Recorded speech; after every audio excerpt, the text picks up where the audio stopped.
Welcome to the Slop Farm. Enjoy the video. In this video, I will show how to open your Hyundai Ioniq key fob.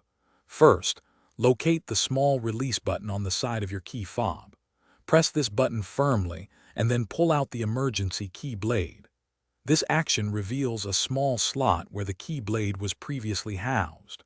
This slot is crucial for the next step in safely opening the fob without causing any damage. It's a simple process once you know where to look. Now, take the emergency key blade you just removed and insert its tip into the small slot. Apply gentle pressure and carefully twist the key blade. You'll feel the two halves of the key fob begin to separate. Continue to gently pry them apart until they are fully unlatched. This method ensures you don't scratch or damage the plastic casing, keeping your key fob looking new and functioning correctly.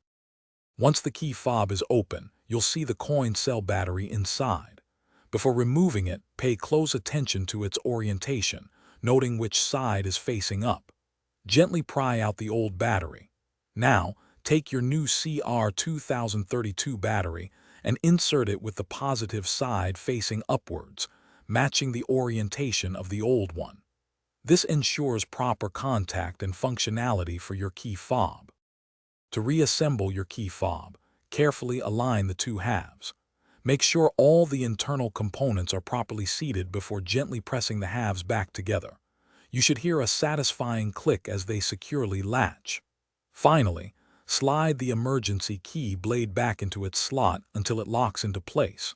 Don't forget to check the description for a link to the Echo Dot smart speaker and other great deals. Your key fob is now ready to use. Thanks for watching. Consider subscribing if we helped you today.